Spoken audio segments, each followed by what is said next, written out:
Hey there, we are reading through the Bible this year, and we are in the beginning and the end of the book of Ruth.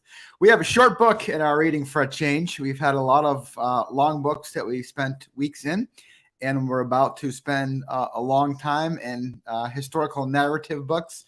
First and Second Samuel, First and Second Kings, First and Second Chronicles is we're turning to the book of Samuel tomorrow. Today we are in the book of Ruth. And everybody loves the book of Ruth, right? This one is a nice respite for us in the midst of some texts that are maybe harder to understand. But what I hope to do today is we're not going to work verse by verse through Ruth, even though it's only a couple pages here, 4 chapters. What I really want to do is kind of focus on the beginning and the end of the book of Ruth. And in particular, not for the kind of nice life lessons that maybe it has to give us, but how does the book of Ruth situate itself into the big picture of the Bible that we've been walking through here thus far? So hopefully we'll be able to do a little bit of that here today.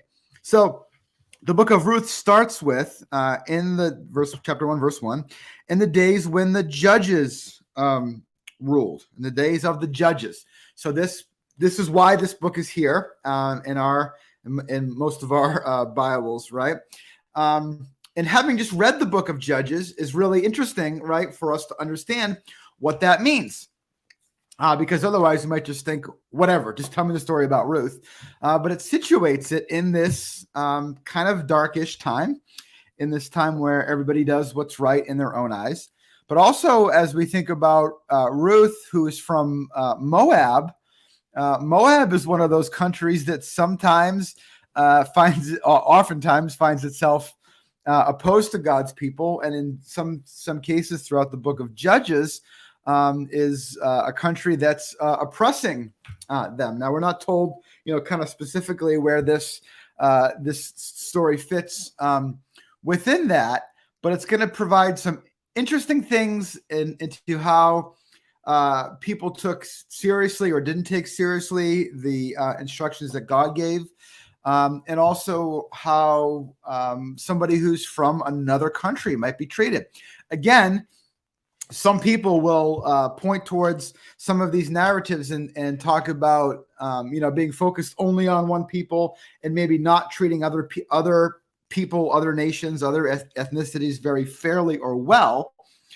One of the things we see with Ruth is somebody who's a foreigner, not a Israelite, who is a person of character, a person who's treated well, and a person who ultimately becomes part of the story of God's people.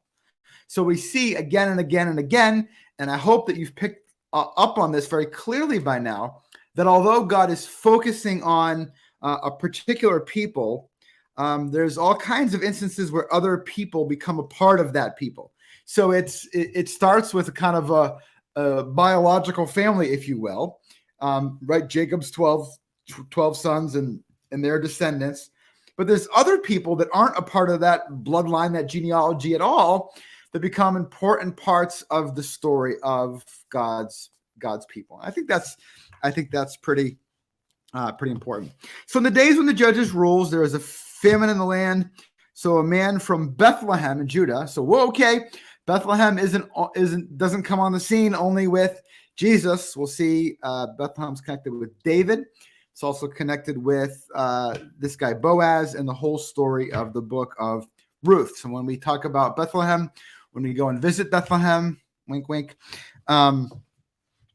we will be able to think about some of these stories situated in time and in place. So a man from Bethlehem in Judah, together with his wife and his 2 sons, went to live in the country of Moab. The man's name was Elimelech, which is interesting that we're given his name, given that he's not really a character in the story that much because he dies pretty quickly. His wife's name is Naomi.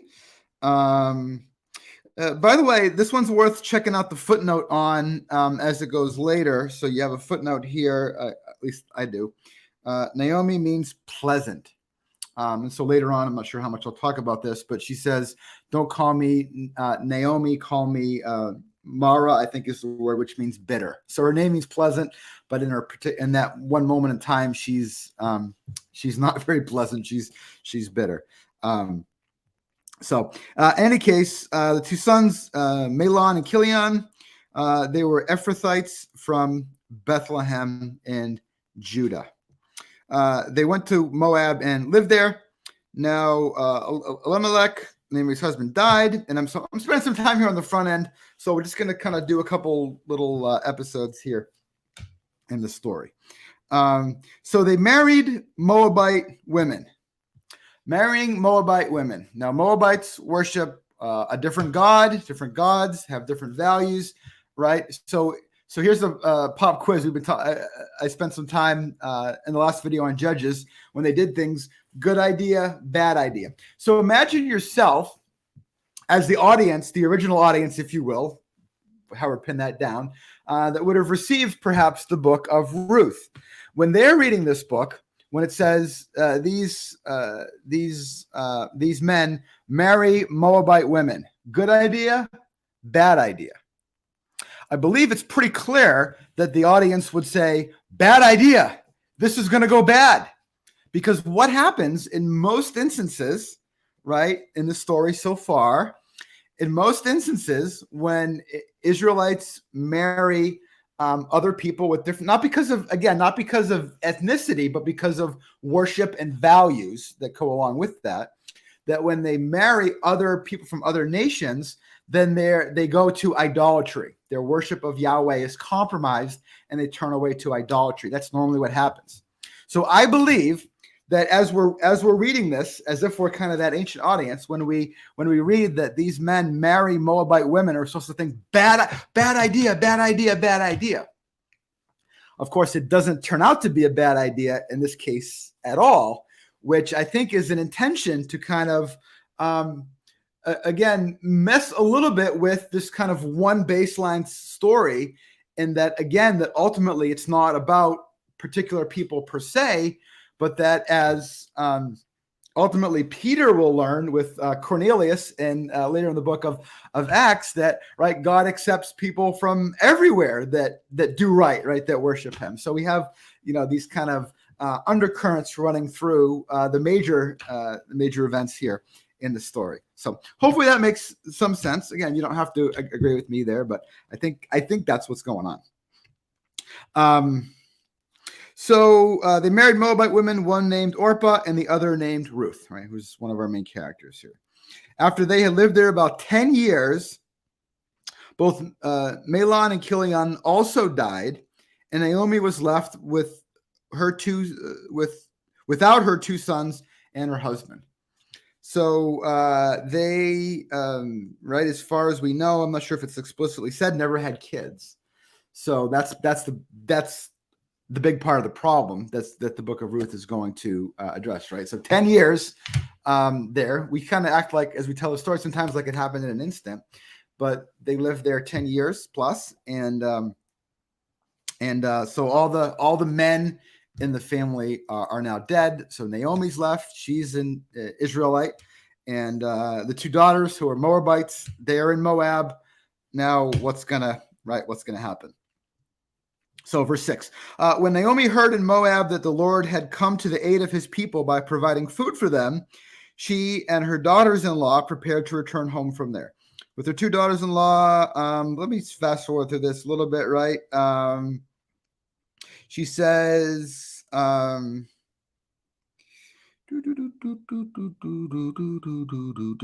9, may the Lord grant each of you will find rest in the home of another husband, right? Being without a husband was a problem, not because we lack kind of girl power, but just because of society and provision and a lot of other reasons it was a problem. She kissed them goodbye and they wept aloud, right? So they obviously had a substantial good relationship with both daughters to some extent, right? And said to her, we will go back with you to your people, right? So they're both fairly committed to Naomi. But Naomi said, return home, my daughters. Why would you come with me? Am I going to have more sons who could become your husbands. Return home, my daughters. I'm too old, but okay, that's lot of detail.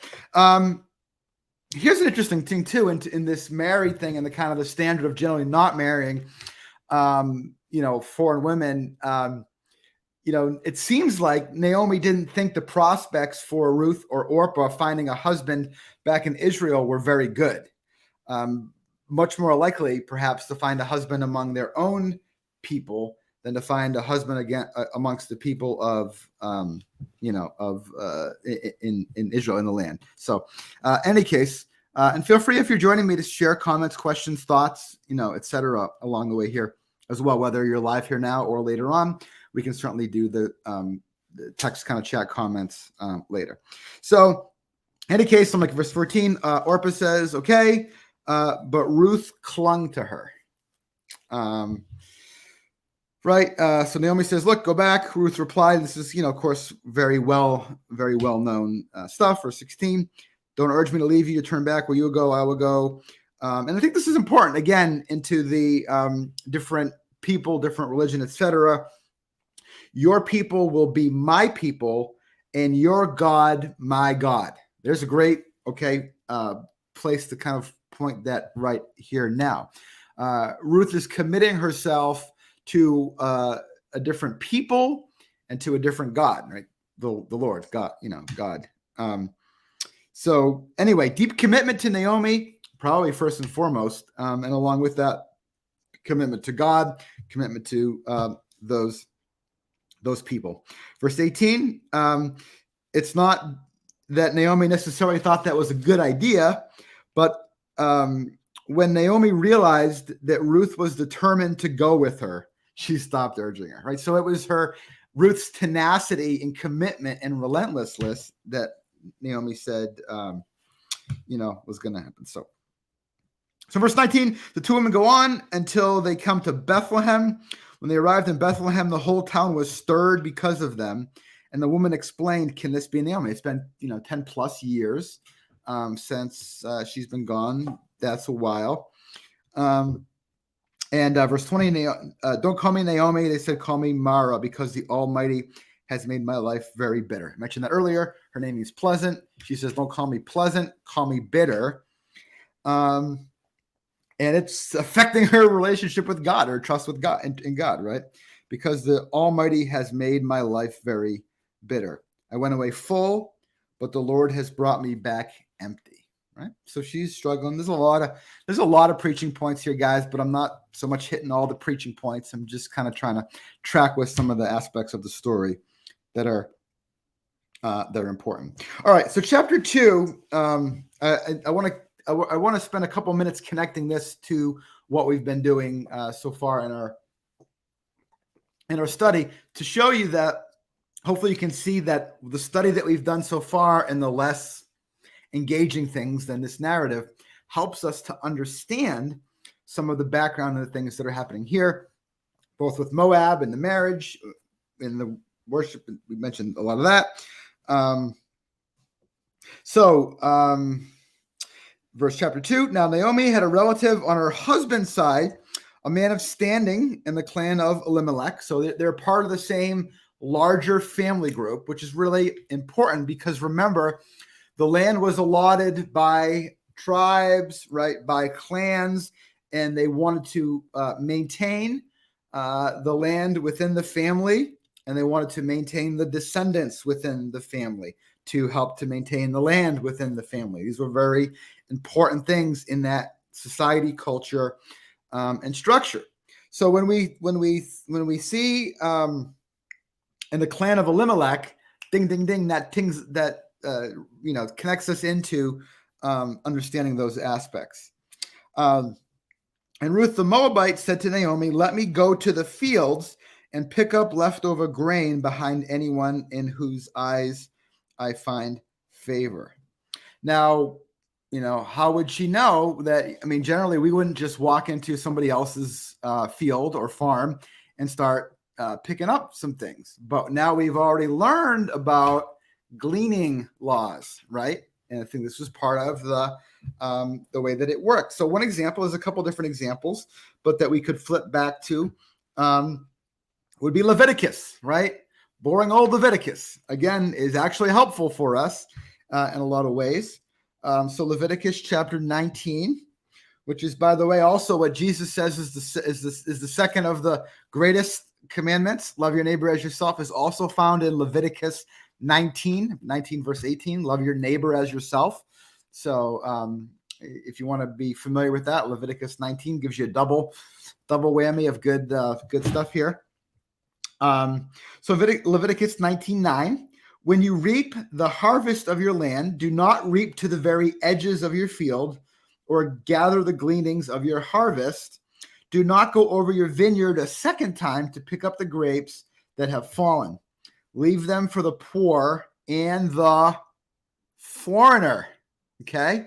Or in the old translations, the alien, not aliens from outer space, but somebody from another country. So remember, God's laws make provision for people who aren't a part of the literal descendants, the 12 tribes of Israel, that they still can have provision and they still get justice. So Ruth is a foreigner. So this applies to her. So, right, interesting stuff. We can see, but here's another thing to kind of work in the mix. She says, I'm back in Ruth now, chapter 2, verse 2. Let me go to the fields and pick up the leftover grain behind anyone in whose eyes I found favor. So a question with a lot of the laws that God gave is, did people actually follow them? Things like the year of Jubilee, the freedom, the release of debts. It's clear that they were prescribed, but did people actually follow them or not? Well, probably in this time of judges and unrighteousness, probably a lot of people didn't follow them, although they should have. And so this speaks to Boaz's character in various ways that we know that that's the case. Another thing that happens is Boaz in particular, and again, I don't want to work through all of the details in the essence of time here,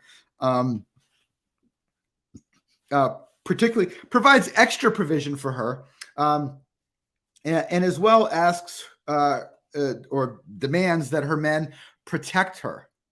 So again, in this sort of dark period of the judges, a woman who was out there doing that gleaning could have very easily been taken advantage of, by which I'll just kind of be clear and say it, be raped by men out working in the field if they weren't righteous, and the chances of them getting away with it maybe were decent, depending on the reality of how just the judges and the town elders and that kind of thing were at the time. So Boaz specifically says to her, "Stay here, don't go to other fields," right? So that you'll be safe.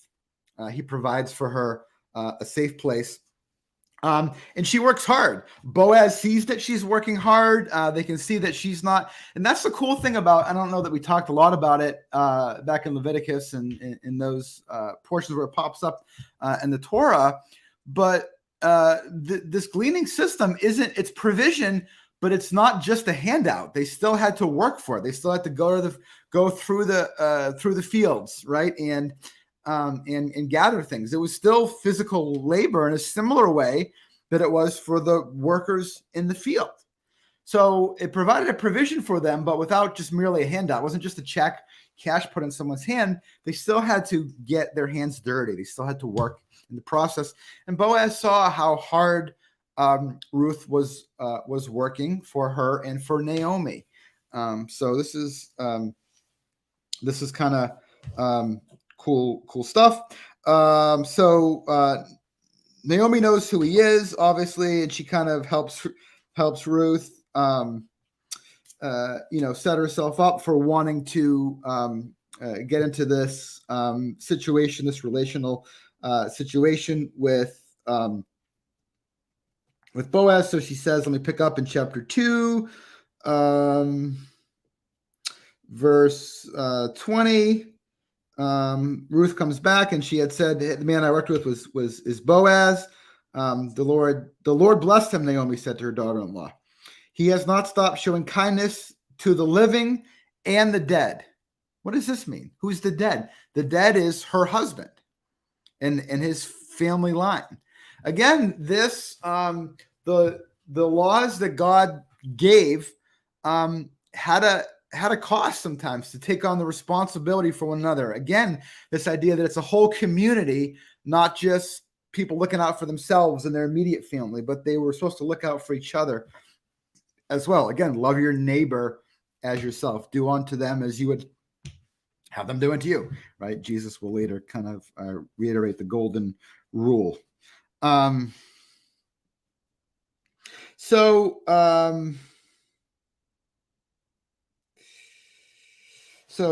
Ruth chapter 3, Ruth comes to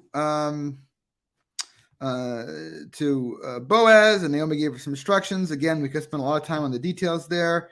Not going to do that.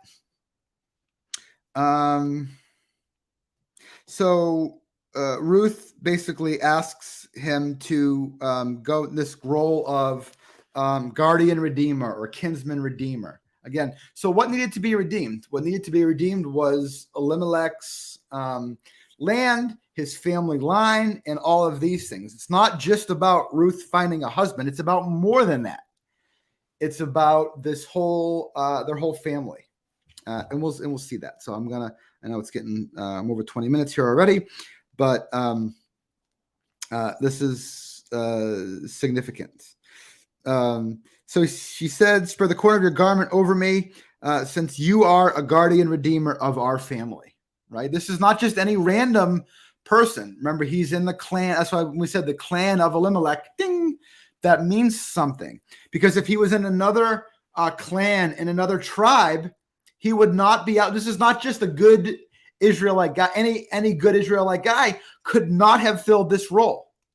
This had to be somebody in the family, and the connection. As a matter of fact, Boaz is impressed with her in general and her desire to be redeemed by him, to become her his wife, right? And all of that. But there's a process to it. So in verse 12 of chapter 3, Boaz says, "It's true that I am a guardian redeemer of the family, but there's another one closer related than ours." So it works its way out. Remember, if a man gets married and doesn't have any kids, and the man dies, his brother is actually supposed to marry that woman. Levirate marriage, right? So there's a whole thing going on here, and Boaz can't just say, "Hey, I like you, you like me. Let's do this." For this whole thing to happen, right? It's got to go a certain way, and so somebody else has another opportunity for that to happen first. The other guy. So let me read a little bit of that.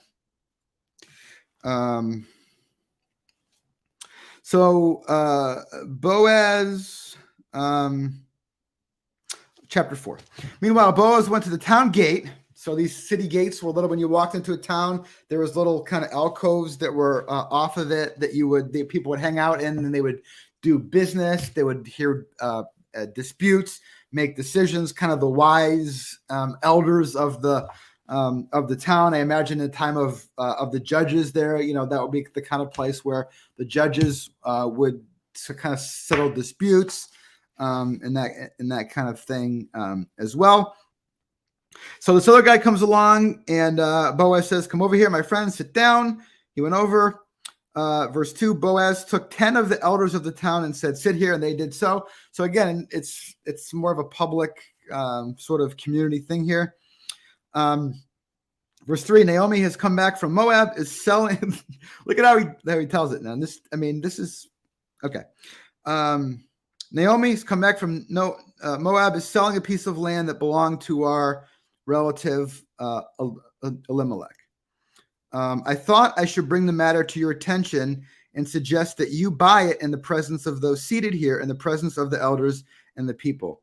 If you will redeem it, again, to sort of get it back as part of the inheritance here, do so. But if you will not, tell me, so I will know. For no one has the right to do it except for you, and then I am next in line.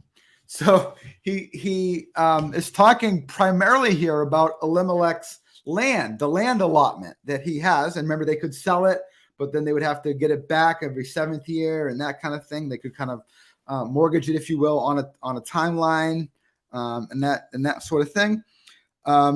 So the guy says, "Yeah, I'm into the property. I'll take it. I'll buy it." Then Boaz says, "And when you get it, you also get Ruth, the Moabite, okay, the dead man's widow, in order to maintain the name of the dead with his property, so it will remain connected to Elimelech." And this, he says, "I cannot do it because I will endanger my own situation." And again, not much, too much detail about that. So it seems like he kind of, whether it's one or both, of wanted the land just to kind of be free in his, not connected to Elimelech's family line, or maybe didn't want to deal with Ruth, particularly the Moabite, right? Which again carries its stigma, which you can understand why in the midst of the story. One of the interesting things here that we don't know with both this other guy and Boaz, and this kind of potentially ruins a little bit of the sweetness of the story. We don't know if Boaz is already married. He could be a widower. He could have been married and his wife died in childbirth, as happened a lot in the ancient world. He could have been married to someone who was still alive. They, at this time and place, they sometimes could have, more than one wife. We just don't know. But he's older, so, work that all in. But again, that's not, I don't think, there's a reason why it's not brought up. I don't think it's the main point of the story. So let me jump to the end, because that's where it's important to go on. Let me read verse 9, though, chapter 4. Then Boaz announced to the elders and all the people, "You are witnesses that I have bought from Naomi all the property of Elimelech, Chilion, and Mahlon. I have acquired Ruth the Moabite, Mahlon's widow, as my wife, in order to maintain the name of the dead with his property, so that his name will not disappear from among the family or from his hometown." So the land is still kind of in the name officially of Elimelech, or his son, Chilion, their family, or sorry, Mahlon rather, was Ruth's husband. "Today you are my witnesses." So they said, "We are my witnesses. May the Lord make the woman who's coming into your home like Rachel and Leah, who together built up the family of Israel." So they give him a blessing. And then the very end, verse 13. "So Boaz took Ruth, and she became his wife. When he made love to her, the Lord enabled her to conceive." So as far as we know, again, seems actually pretty obvious that for 10 years with her first husband, she was not able to conceive. Now, today we would say probably it may have had more to do with him than her. Who knows? But in any case, this is the language that's always used, typically at least. The Lord enabled her to conceive. She gives birth to a son. The woman said to Naomi, okay, Naomi's still in the story, "Praise be to the Lord, who this day has not left you without a guardian redeemer. May he become famous throughout Israel.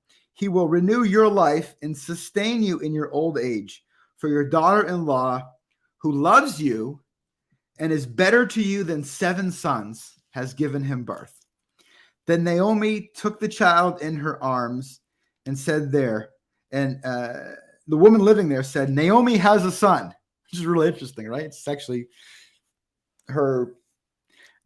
it's not even biologically her grandson, but it is, right? He is, because of what's, going on in the story. So, and they named him Obed, and Obed was the father of Jesse, and Jesse the father of David, right? And so if the people receiving this got it sometime either during or after David's life, they're like, whoa. And of course, we know because of David that the genealogy connects to Jesus. So this story that just seems to be a story at first is the story of David's family.